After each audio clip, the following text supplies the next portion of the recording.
Hi everybody, hope you're well. It seems like lately I've been getting the same question over and over, and it's about my mastering chain. And I feel like I've talked about this. I try to respond to every question, but I feel like I need to clarify myself because you guys seem to think that there is some sort of magic or trickery happening behind scenes, which there really isn't. And I can assure you that what's happening here in the mastering chain on the output track, it's all very minor kind of adjustments. It's not as important as you guys think. Let me show you guys what I have going on. I opened one of my older projects, and first on the chain is a gain, which is basically just raising the overall output, just to make the track louder in general. And some plugins tend to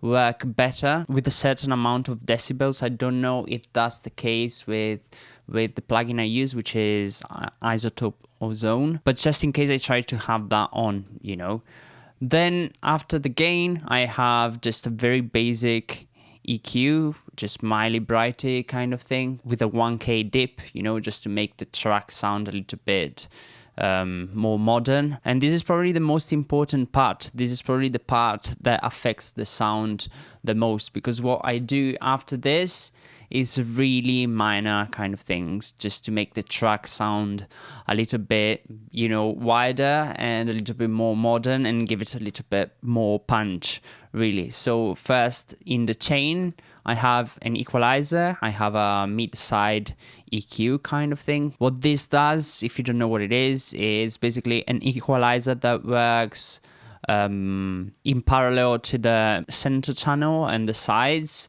So what you would do, normally speaking, is just boost the mids in the center channel and just cut the highs and boost a little bit of the lows, and exactly the opposite on the sides, so they basically cancel each other out, and they give you the impression of having a wider kind of sound. And by the way, I'm using Ozone 7, and I don't know why. I got it years ago and I never upgraded, I guess. I probably should, but this is not something that I consider, as an essential part of, producing a track. So yeah, I couldn't be bothered. And after the equalizer, I have an imager, which is basically making the track sound a little bit wider. And so basically, yeah, the equalizer and the imager work alongside to accomplish, a wider kind of sound. So the way you do this is by widening higher frequencies and narrowing lower frequencies. So as you can see here, this first band are the bass frequencies, and then higher frequencies tend to be a little bit wider. And then after this, I have an exciter, which is oftentimes a tape emulator kind of things to add saturation and harmonics. And I find that adding something like this adds a little bit, of brightness to the overall track and makes it sound a little bit more crispy and crunchy. It's very difficult to describe. But again, it's very minor adjustments. As you can see, it's only 50% mixed in. And yeah, it's not really doing much, just making the track a tad brighter. And after this, we basically have two compressors with the maximizer and the vintage limiter. Maximizer is essentially making the track a little bit louder, and with the limiter, I'm basically just trying to make the overall volume of the track a little bit more balanced, so that we don't have really extreme gaps between low dynamics and high dynamics. But very often I don't use a limiter at all. You guys have been asking me also why I don't use presets. And the reason is just very simple, just presets tend to not work as well as doing something, specific for the track. Like for example, this equalizer at the beginning. Let's say you have a track that tends to be more balanced toward bass frequencies and lower frequencies, then you would adjust the equalizer accordingly. And same goes for every every other, you know, module that you use over here. Again, let's use that same track as an example. So let's say it's more focused on, you know, lower frequencies. You might maybe want to narrow this kind of bands a little bit, like here, and so that you can do more, you know, fine adjustments in those specific areas of the track. So let's undo for a second. So that I wanted to undo this, but I can't. For some reason, this doesn't seem to work. So I'm gonna restart the project and show you guys what this plugin is actually doing to the tracks, just to show you that it's not, you know, doing anything special at all. If I start the track and I bypass the plugin, it might seem like it's doing a lot. So let me do this for a second.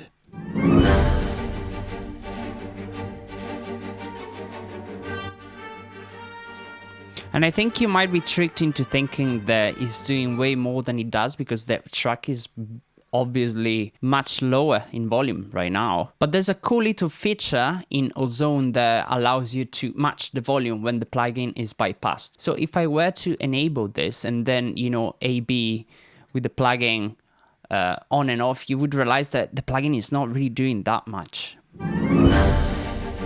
So this is with the plugin on, off.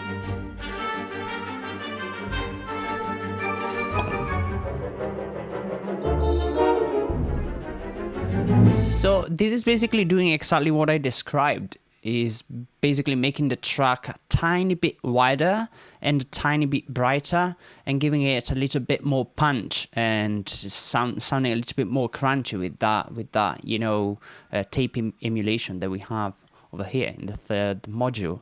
So that's really it. I don't think there's anything special at all with this. I don't think you need Ozone in order to be able to replicate this. You can use other plugins, you know, native plugins that you have in Logic as well. You know, just you have the like, for example, that mid-side EQ function I was showing you at the beginning of the video. You have that in Logic as well. You can do it over here. You can isolate, it's on stereo right now, you can isolate the mid and then apply a second EQ that only works with the sides. You have an imager as well that is native in Logic. So yeah, you know, you could achieve very much the same kind of you know, results without the plugin. And that's probably one of the reasons why I never felt like I had the need to upgrade to something else.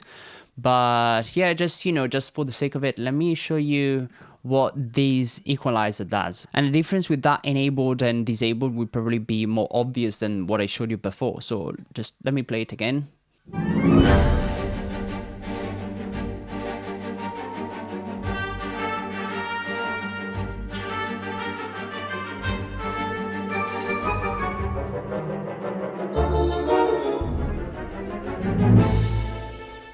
So yeah, it's still fairly subtle, nothing too crazy, and that's you know, what I like in a mix. You know, I like the mix to be subtle. I don't want to fix problem that might be in the orchestration or the piece itself when I'm mixing or mastering. Whenever I'm done writing a piece, I try to be as close as I can to the final result and not rely on these tools too much, you know, in order to make the music shine.